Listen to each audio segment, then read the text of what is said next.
அந்தந்த மாநில கொள்கைன்றது வேற, பிரதான கொள்கைன்றது வேற. பிஜேபியோட பிரதான கொள்கை வந்து இலவசங்களை நோக்கி நகர்வது கிடையாது. இது மோடிஜி அவர்கள் பல மேடைகளை சொல்லியிருக்காரு.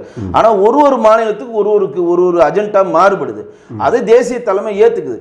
இப்ப எல்லாரும் வந்து யாருமே இலவசங்கள், இப்போ காங்கிரஸோ கம்யூனிஸ்டோ திரிணாமுல் காங்கிரஸோ ஆம் ஆத்மியோ திமுகவோ யாருமே இலவச பத்தி பேசலாம், பிஜேபி பேசுறது வேலை கிடையாது. ஆனா இவர்கள் எல்லாம் அதை முன்வைக்கிறப்ப அது சக போட்டியாளராக அது நீங்களும் வழி இருக்கு, வேற வழி இல்லையே. ஏன்னா அது அந்த பேஸ் இப்படிதான் சார் இருக்கு. இந்த களம் எப்படி இருக்கு, இதெல்லாம் நீங்க அறிவிச்சாதான் நம்ம ஜெயிக்க முடியும், இதெல்லாம் நீங்க அறிவிச்சாதான் மக்கள் நலத்திட்டங்கள் போனதான் நம்ம ஓட்டு விடுன்றதை இவங்க கொடுக்குறாங்க மேனிஃபெஸ்டோவா.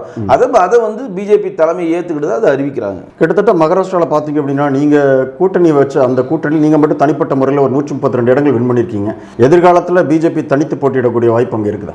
இல்ல, பிஜேபி என்னைக்குமே தனித்து போடுற கட்சி தாங்க, அதுல மாற்று இல்லைங்க. ஆனால் வந்து தோழமையாக யார் வந்தாலும் அதுக்கு மதிப்பு தரக்கூடிய ஒரு கட்சி. ஆட்சியை கவுக்கிறது ஒன்லி காங்கிரஸ் தான். உங்களுக்கு உதாரணம் சொல்லணும்னா, போன வாட்டி 105 இடங்களை நம்ம வென்றெடுத்தோம். இவர் கிட்டத்தட்ட 50 இடத்துல வென்றெடுத்தாரு இவர் சிவசேனா உத்தவ் தாக்கரே.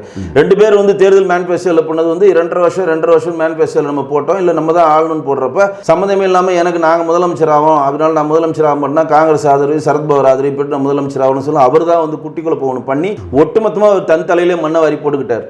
அப்பவும் பாத்தீங்கன்னா ஷிண்டே நம்ம கிட்ட வந்தார். ஷிண்டே வந்து வந்தாலும் நம்ம தான் அதி பெரும்பான்மையா இருக்கும்.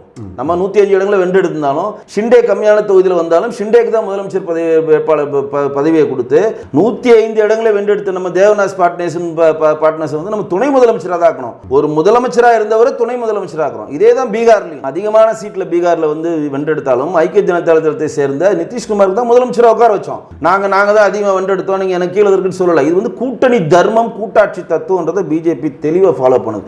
இப்போ கூட சொல்றேன், மகாராஷ்டிராவில் வந்து நம்ம 132 இடங்களை வென்றெடுத்திருக்கோம். ஷிண்டே அவர்களும் பெரும்பான்மை 90 இடங்கள் மேல வென்றெடுத்திருக்காரு. அஜித் பவாரும் 60 இடங்கள் மேல வென்றெடுத்திருக்காரு. மாற்றல. ஆனால் நாங்கள் அதிகமாக வென்றெடுத்தோம் அப்படின்றதுக்காக முதலமைச்சரும் கிடையாது. கூட்டணி தர்மம் என்னன்றது டெல்லி முடிவு பண்ணி அறிவிப்பாங்க. இப்போ கூட சொல்றேன், மகாராஷ்டிராவில் வந்து நம்ம 132 இடங்களை வென்றெடுத்திருக்கோம். ஷிண்டே அவர்களும் பெரும்பான்மை 90 இடங்கள் மேல வென்றெடுத்திருக்காரு. அஜித் பவாரும் 60 இடங்கள் மேல வென்றெடுத்திருக்காரு. மாற்றல.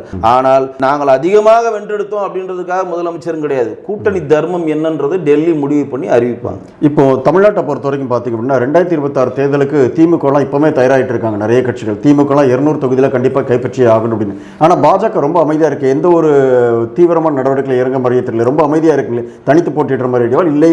நீங்கள் சொன்ன மாதிரி இந்த கூட்டணி தர்மம் மாதிரி இதே கூட்டணி அப்படியே தொடருமா, இல்லை உங்களோட எதிர்கால திட்டம் 2026 திட்டம் என்ன? இல்லை, பிஜேபி அவர்களுக்கு வந்து கூட்டணியில் எந்த கட்சியில் வரும் வரமாட்டாங்க அப்படின்றத நம்ம தனிப்பட்ட முறையில் யாருமே பொது வழியில் பேச முடியாது. டெல்லி தலைமை சொல்லுதோ அதுபடி தான் நம்ம முடிவெடுப்போம். அதில் எங்களுடைய கருத்து எதுவுமே கிடையாது. ரெண்டாவது என்னன்னா, ஏன் அமைதியாக இருக்கிறோம் அப்படின்னா, இது வந்து உறுப்பினர் சேர்க்கை நேரம். பிஜேபிக்கு ஒரு 3 மாதம் வந்து உறுப்பினர் சேர்க்க, ஒரு பூத்துக்கும் மினிமம் ஒரு உறுப்பினர் அந்த பூத்தில் உள்ள 50 பேரை சேர்க்கணும். ஒரு கிளையை உருவாக்கணும், தகுதி பெற்ற கிளையாக அவர் கிளையை ஆக்கணும். இது வந்து வெங்கடேஷுக்கு மட்டும் கிடையாது, பிஜேபியில் இருக்கக்கூடிய கோடிக்கணக்கான தொண்டர்கள் சொன்னோம். ஈவன் வந்து கட்சியில் இருக்கக்கூடிய மோடி அவர்களும் அவர் ஓன் கிளையில் ஆட்களை சேர்க்கணும், அவருடைய அமித்ஷா அவர்களும் ஓன் கிளையில் ஆள் சேர்க்கணும். அப்போ வந்து இது வந்து உறுப்பினர் சேர்க்கைக்கான கண்டிஷன்ஸ் இங்கே போயிட்டு இருக்கிறதுனால இங்கே வந்து போராட்டங்களோ மற்ற விஷயங்களோ எதுவுமே பண்ணக்கூடாது, பண்ணவும் மாட்டாங்க. உறுப்பினர் சேர்க்கையெல்லாம் முடிஞ்சு கிளை அளவில் ஆள் கிளை தலைவரை இப்போ தேர்ந்தெடுத்துட்டு இருக்காங்க. இப்போ வந்து மைக்ரோ லெவலில் கிளை தலைவரை தேர்ந்தெடுத்துட்டு இருக்கோம். கிட்டத்தட்ட 11 பேர் கொண்ட ஒரு கிளை தலைவரை கூப்பிட்டு அந்த கிளையை தகுதி பெற்ற கிளையாக்கின பிறகு மாவட்ட தலைவரை தேர்ந்தெடுப்பாங்க. மாவட்ட தலைவர் முடிஞ்சு மாநில தலைவர் தேர்ந்தெடுப்பாங்க. மாநில தலைவர் முடிஞ்சு தேசிய தலைவர் தேர்ந்தெடுத்த பிறகுதான் கட்சியில் வந்து அரசியலுக்குள்ள ஃபுல் ஃபிளெட்ஜா வரும். தவிர அதுவரையும் நிர்வாக காரணங்களுக்காக இங்கே பிஜேபி உறுப்பினர் சேர்க்கையை நோக்கி நகர்ந்திருக்கிறது.